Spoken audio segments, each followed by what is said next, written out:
So everyone's talking about the halving, everyone's talking about all this stuff coming on, but the real question everyone really wants to know, and nobody's asking, is when Bitcoin 100,000? That's really the question. Now, there are some people that are saying that Bitcoin's going to go for a correction before it goes back up. There's a lot of those people saying that. There's a lot of people saying it's going to go to 1 million, it's going to go to this, it's going to go to that. Let's look at the data. I want to focus on cracking out all the noise, forget all the noise. Just looking at the data, because the noise is just hype on one side and fear on the other side. There's FUD on one side, fear, uncertainty, and doubt, and there's just mega hype. It's going to 5 million on the other side. First of all, I don't think either one of them is true, because we got to look at the data, and no one on YouTube is looking at the data. Nobody. Okay, you got these hyper boys saying, "Oh, it's going to 1 million." No. Let's look at the data, guys. And I got some data for you, and Bitcoin's obviously doing good. And once we look at the data, we can kind of figure out when it's going to reach 100,000, because I do believe it is going to reach it. And when I thought it was going to reach it is very different than when I think in the past than it is now. Usually Bitcoin reaches all-time highs, again, about 12 to 18 months after the halving. The halving is in 3 months. So sometime in 2025, it would have reached brand new all-time highs, which could have been, I was assuming, a lot of people were assuming between 100,000 and 150,000. Some said 100,000, some said 120,000. Now, that's all kind of gone out the window with these ETFs, by the way, completely out the window, because we have gone up faster in this cycle back to all-time highs than we have ever done before.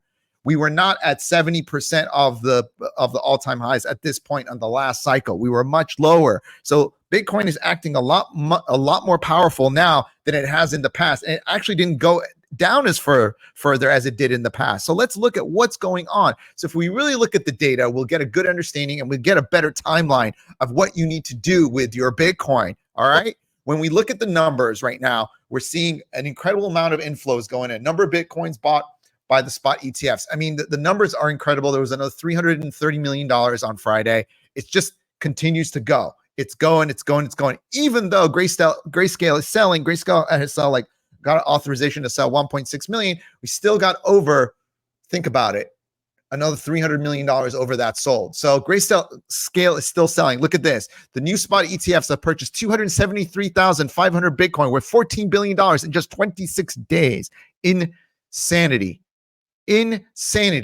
Okay? When you look at the numbers of what BlackRock has done, Grayscale, with everything going around it, and if you look at all the other ones, and by the way, Fidelity, and I mean, it's getting huge. And by the way, don't think everyone's not looking at this going, "Oh my God, they're going to make so much money. We need to get into it." Yes, that's slowly starting to happen. All the other funds, all the other companies are going, they're making so much money. How do we get a piece of this? How do we make our own funds? Maybe a little bit of Bitcoin, maybe a little bit of ETH. And ETH we haven't even talked about, because that's probably the next big ETF, right? So you got to look at this as a whole and go to yourself, okay, that's a lot of Bitcoin. Now let's look at some more data, okay? There's this one guy, you guys don't even know. There's this one guy, I'm going to show you actually. Well, before we get there, but there's this one guy that's literally buying almost all the Bitcoin mined every day. He's buying 300, 400, 500 by himself. And we're going to get to that guy's wallet right now. And then when you look at, see the distribution, the people who are selling their Bitcoin, you start to get a much more clear picture about what's happening. People that own 0 to 1 are selling off, but it's not a big sell-off. They've only sold 10,000 in the last 30 days. 10,000 out of 1.4 million is nothing. The people who own 2.1 were basically selling up until just one day last week. I think this was a Thursday, and they've only sold 4,000 out of the 2.1. They've sold even less. And the biggest seller are people who own between 10 and 100 Bitcoin. But look how many Bitcoins they own. 4.3 million. They've only sold 16,000. It's anemic. The selling is so low. It's so low. And then you got these big wallets, which we're going to look at one right now. They bought 59,000. They're just every day. And these are also the ETFs, just buying. Some of these will also turn green. As you saw, look at this. This turned green. The people that own between 1 to 10, they're not whales, I guess, in the term, but they're wealthy. If you have 10, you got $50,000, $500,000 worth of Bitcoin. If you got 1, 50,000, these are not poor people. There might be a certain amount of accumulation that even starts taking place here again, and even here, who knows? 6, but these are such anemic numbers. If you're looking percentage wise, what was sold is so minuscule. All right. So you're getting a clear picture about what is kind of happening. And this guy's called Mr. 100, bought 5 times 100 Bitcoins today. This guy is absurd. If you look at this guy's wallet, he is just buying every day, 100, 100, 100, 100. And then some days now he's starting to buy it 3 times a day here, 5 times a day. He's starting to accelerate. He already owns 45,000 Bitcoin. This is the thing. What starts to happen when guys like this start accumulating? Could be sovereign wealth funds, could be wealthy individuals. We don't know who these people are. Could be a VC. It could be Apple. We don't know. They got all this money on the sidelines. For them to buy $2.3 billion worth of tokens, probably not a big deal at the end of the day. It's probably not. We don't know who's buying this hedge against inflation. We don't know. So when you start to get an idea, there's 900 tokens that gets minted every day for the miners in Bitcoin. This guy is literally buying up half the supply himself. So you really think Bitcoin's going to dump tomorrow? I've heard people say, oh, it's going to go down 30%. It's going to go down 40% like it did last time. Last time was COVID, guys. Wake up. Wake up. So when you start looking at the real numbers, when you start looking at all this data from all these different groups that are giving it to you, okay? And then there's this other part. How much does Bitcoin go up when you start buying it? Every $1 billion of Bitcoin. Some people say that it's 1 to 50. So every $1 billion that comes in, it shoots up a Bitcoin by $50 billion in market cap. I don't think it's that high. From what I've seen, the amount of Bitcoin, every $1 billion that gets bought in, I would say it's kind of 1 to 20 from my analysis. And it's kind of hard because sometimes a little bit more, sometimes a little bit less, depending on what happens. So from what I have seen, it's about 1 to 20, but it could be more. Meaning, if $1 billion worth of Bitcoin comes in, well, guess what? It can create $20 billion in net worth of market cap for Bitcoin, which means Bitcoin goes up by $1,000 for every $1 billion that comes in. This is very interesting. I'm going to put a link to this for you guys to listen to this guy. These guys are wealth managers, and they believe there's $150 billion that's going to come into Bitcoin from now till 2026. And I think that number is low. And even they said that it could be low. And they came up with this number, $8 trillion managed assets, which, by the way, there's more than that out there. This is just a certain group of managed assets, not retail, not anyone else. That's like no one else gets in. 75% of those allocated to clients Bitcoin, 2.5% allocation. That's $150 billion incoming to Bitcoin. And that's what they believe by 2026 could send Bitcoin to $1 million per token. Now, this is actually good analysis. This is the first time I've seen someone do a good analysis, because if you get $150 billion coming into Bitcoin, yeah, it could get turbulent. I don't think it goes to $1 million a token, personally. I think, personally, it's probably going to be around 300, 400,000. Still good. But this is a cycle we've never seen before, because the money that's going to come in is so extreme, so huge. No one's really talking about it. Okay? So these are the data points. And then what is going to keep us going? Look at this. Over $2.6 billion in shorts will be liquidated if Bitcoin goes over $53,000. The people are still betting against it, which is basically insanity. But all those people betting against it are kind of shooting it up each time, because this 2.6 billion we know is enough to move this to probably $55,000 quickly. And that's probably what's happened every time we've seen a shot up here. A lot of times the shoot ups are because people are getting liquidated, and boom, you go to the next level, because billions of dollars have to cover at those prices. Boom, shoots it up. And that's kind of, you get a better understanding. Now, when do I think it's going to get to 100,000? Before I get to when I think it's going to get to 100,000, shout out to the Sync team, by the way. Sync is a DeFi project on Ethereum I've been talking about. I don't know what these guys are doing, but I'm watching their wallet count every day. And I'm going to do another in-depth video about Sync in a couple more days. But I'm seeing the wallet count go up. And I mean, DeFi is kind of like not all that active, and these guys are killing it. And they've kind of figured out, I'm watching their wallet go up, the number of Sync tokens in their treasury every day. I'm just so impressed by these guys. So if you're looking for a DeFi play, you're looking for something crazy, guys.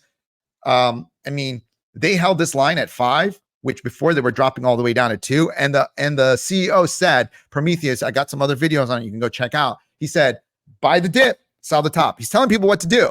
And this was the dip, and it went back up. And I don't know what's going to happen here. This is very critical. So those of you guys that follow me because of Sync can hold on to this 8.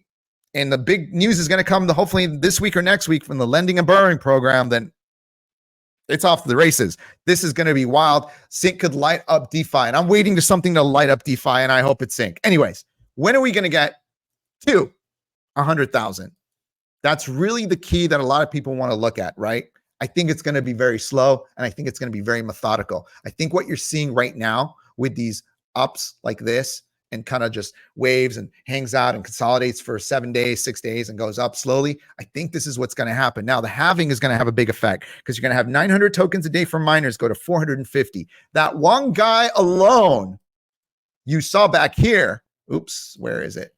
This guy alone is buying 400 some days, 500. He's buying all the mining supply. OTC also, the number of tokens on OTC markets has fallen dramatically.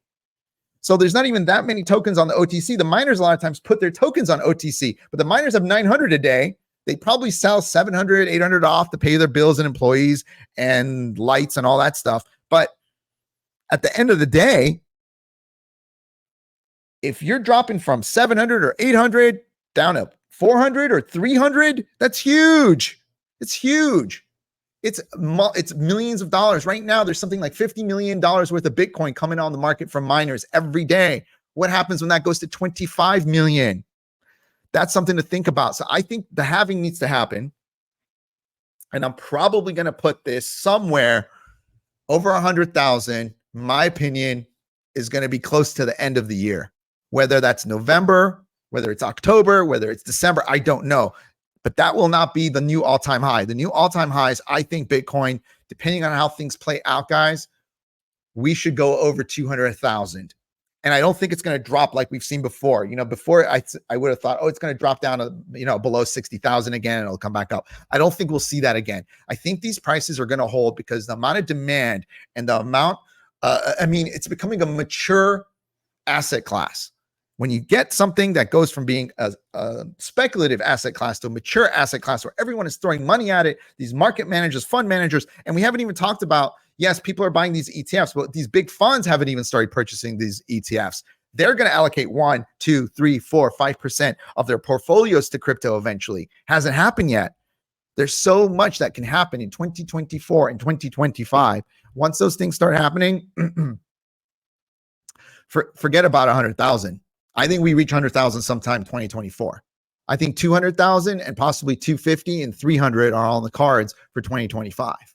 So look at the data. I'm going to put all these different resources for you guys up on the links below.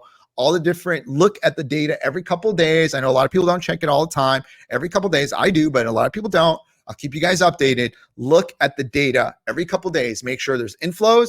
Make sure the whales are buying. Make sure that all the 900 that is being mined, eventually 400 being mined, is being taken off the market by somebody or some entity or something, which they are.